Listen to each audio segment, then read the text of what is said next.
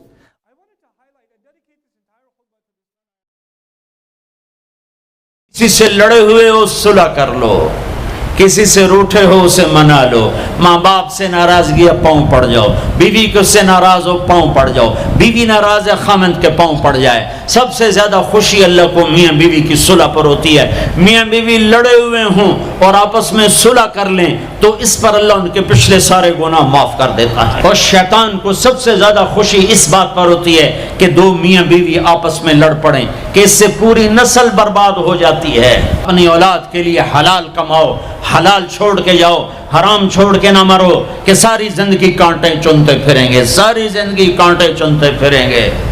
तो नियत करते हो सारे भाई, एक दूसरे को माफ करो।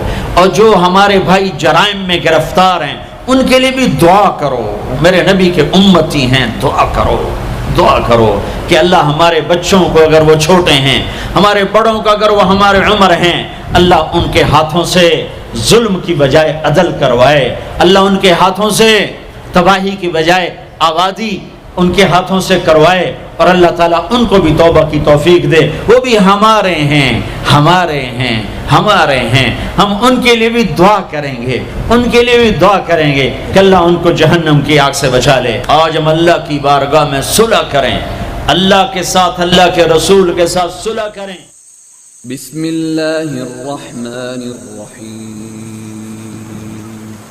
अल्लाह के नाम से जो बड़ा मेहरबान निहायत रहम वाला है। सूरत अल-हुजुरात।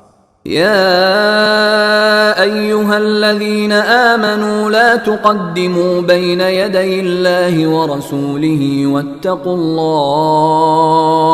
इन्नल्लाह समीउन अलीम। ए लोगो जो ईमान लाए हो, अल्लाह और उसके रसूल से आगे ना बढ़ो और अल्लाह से डरो, अल्लाह सब कुछ सुनने और जानने वाला है। बिस्मिल्लाहिर्रहमानिर्रहीम। इस्लामी रियासत कैसी होगी, उसके उसूल क्या होंगे, उसके पैरामीटर्स क्या होंगे, वहाँ रहने वालों का बाहमी ताल्लुक कैसा होना चाहिए, ये सारे मबाहिस इस्लामी रियासत के ताल्लुक से सूरतुल हुजरात में हमारे सामने आते हैं। तमाम मामला, किसी खास मामले का जिक्र नहीं, इनफरादी मामलात हो, घरेलू मामलात हो, कारोबार के हों, रियासत के हों, अदालत के हों, तमाम मामलात में अपने मामलात को अल्लाह और उसके रसूल से आगे ना बढ़ाओ। जो हुक्म अल्लाह उसके रसूल ने दे दिया, जो बाउंड्री अल्लाह और उसके रसूल ने सेट कर दी, उसके अंदर रहो। जिस बात को हराम कह दी उसके करीब भी ना जाओ। बाकी जो हलाल रखा वो तुम कर सकते हो। ये इनफरादी सतह से लेकर इज्तिमाई सतह तक अहले ईमान पाबंद हैं। हमारे नारे लगते हैं मेरी मर्जी, हाँ जैसे चाहो सो जियो। अरे ये काफिरों का नारा हो सकता है, मुसलमान का नहीं हो सकता।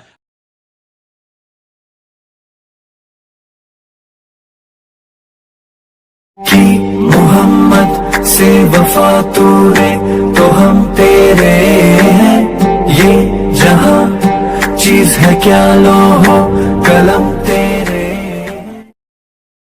क़ालतिल अअराबु आमन्ना क़ुल लम तुअमिनू वलाकिन क़ूलू अस्लमना वलम्मा यदख़ुलिल ईमानु फ़ी क़ुलूबिकुम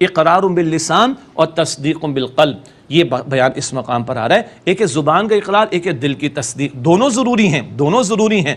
मुनाफिक कौन होते हैं? ज़ुबान का इक़रार करते हैं, दिल में ईमान नहीं होता। तो हमसे तकादा है कि ज़ुबान से भी इक़रार हो, दिल से भी तस्दीक की जाए। सच्चे पक्के ईमान वाले कौन हैं? पक्के ईमान वालों का बयान अगली आयत करीमा में, इन्नमल मुमिनून अल्लज़ीना आमनु बिल्लाहि व रसूलिही, बिलाशुबा पक्के मोमिन तो वो हैं जो ईमान लाए अल्लाह पर, उसके रसूल सल्लल्लाहु अलैहि वसल्लम पर, सुम्मा लम यरताबू, फिर किसी शक में मुब्तला ना हुए, दिल ठुक गया उनका। मैं जुबान का दावा नहीं, दिल का यकीन भी है, ठुक गया दिल। वजाहदू बि अमवालिहिम व अनफुसिहिम फी सबीलिल्लाह, और उन्होंने जिहाद किया अपने मालों और अपनी जानों से अल्लाह सुब्हानहू व तआला की राह में। सुब्हान अल्लाह, ये अंदर ईमान दिल में होगा तो अमल में जिहाद नजर आएगा। और जिहाद मुस्तकिल अमल, उसकी आला तरीन चोटी तो क्या है? अल्लाह की राह में जंग करना, उसके कलमे की सरबुलंदी के लिए। लेकिन जिहाद स्ट्रगल का नाम, मेहनत का नाम, जिद्दोजहद का नाम, अल्लाह का बंदा बनने के लिए जिहाद, अल्लाह की बंदगी की दावत देने के लिए जिहाद, अल्लाह के कलमे के सरबुलंदी करने के लिए जिहाद, ये सारा अमल पूरी ज़िंदगी का ये जिहाद फी सबिल्लाह करार दिया जा रहा है। दिल में ईमान होगा तो अमल में ही मेहनत नज़र आ रही होगी। अल्लाहु अकबर, अल्लाहु अकबर, अल्लाहु अकबर, अल्लाहु अकबर, तकबीर, अल्लाहु अकबर, नाराए तकबीर, अल्लाहु अकबर, नाराए तकबीर, अल्लाहु अकबर, नाराए तकबीर, अल्लाहु अकबर। है अशरफुल उम्मत अपनी शान और शौकत को पहचान जरा, बांध कफन हथियार उठा और मैदान में अपने हुनर तू दिखा। मत कटल अफगान पड़ा दज्जाली सीने तान करा, खुद ही कर ले नस्लों के दीवा। ए मोमिन तू जोश दिखा दे, जोश में अपने होश दिखा दे, फिर एक बार ये नारा तू लगा।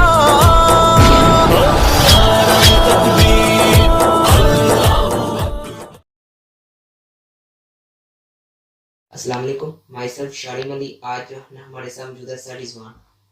सर, मेरा जो आपसे जो पहला सवाल है वो ये है कि सूरत हुजरात के शान नज़ूल क्या है, इसके मकासद क्या है? सूरह हुजरात का शान नुज़ूल एक तो एक आयत बयान की जाती है, जाअकुम फासिकुम बिनबइन फतबय्यनु। अगर आपके पास कोई फासिक आदमी खबर लेकर आता है तो उसके बारे में पहले उसकी ऑथेंटिकेशन उसकी हो जानी चाहिए कि ये खबर सच्ची है या झूठी है, उसके बाद उसके ऊपर कोई रिएक्शन देना चाहिए। तो एक शान नुज़ूल तो ये है कि आप सल्लल्लाहु अलैहि वसल्लम ने के पास एक साहब ऐसी खबर लाए थे कि जिसमें बाद में पता चला कि वो खबर झूठी थी। अगर उसके ऊपर रिएक्शन हो जाता तो बहुत बुरा होता। दूसरी बात जो अहम तरीन है इस सूरत के शान नुज़ूल के हवाले से वो ये कि ये इसको आमतौर पर सूरह फतह का ज़मीमा या सूरह फतह की वजाहत का समझा जाता है, क्योंकि सूरह फतह में कुछ आयत ऐसी हैं जिनमें हुज़ूर सल्लल्लाहु अलैहि वसल्लम की ताज़ीम, इज़्ज़त के बारे में बात की गई। तो इसी की एक्सप्लेनेशन, इसी की एक्सटेंशन आप समझ लें कि सूरह हुजरात में इसी को बयान किया गया। ला तुक़द्दिमू से क्या मुराद है? सूरह हुजरात की आयत में ला तुक़द्दिमू बैना यदैल्लाह, ला तुक़द्दिमू का पहले लफ्ज़ी तर्जुमा देख लेते हैं कि इसका मतलब होता है कि आगे ना बढ़ो, सबकत ना ले जाओ। सूरत के मुताबिक ला तुक़द्दिमू बैना यदैल्लाह व रसूलिही का मतलब है कि रसूलुल्लाह सल्लल्लाहु अलैहि वसल्लम और अल्लाह से आगे ना बढ़ो। इसका क्या मतलब? इसका मतलब हम एक मिसाल से समझ लेते हैं कि हज़रत मुआज़ रज़ियल्लाहु अन्हु को हुज़ूर सल्लल्लाहु अलैहि वसल्लम ने जब यमन में भेजा, यमन में, तो आप सल्लल्लाहु अलैहि वसल्लम ने पहले उनसे पूछा कि आप अगर किसी मसले में उलझ जाते हैं तो उसका हल कैसे निकालेंगे। तो अल्लाह के रसूल हज़रत मुआज़ ने अर्ज़ किया, या रसूल अल्लाह, मैं उसको कुरान पाक से उस मसले को देखूँगा। आपने फरमाया अगर कुरान पाक में ना मिले तो अर्ज़ किया, या रसूल अल्लाह, मैं सुन्नत रसूल को देखूँगा, उससे मसले को हल करने की कोशिश करूँगा। आपने फरमाया कि अगर सुन्नत रसूल में भी नहीं पाते इस मसले को तो क्या करोगे? तो फिर हज़रत मुआज़ ने फरमाया कि मैं फिर इज्तिहाद से काम लूँगा।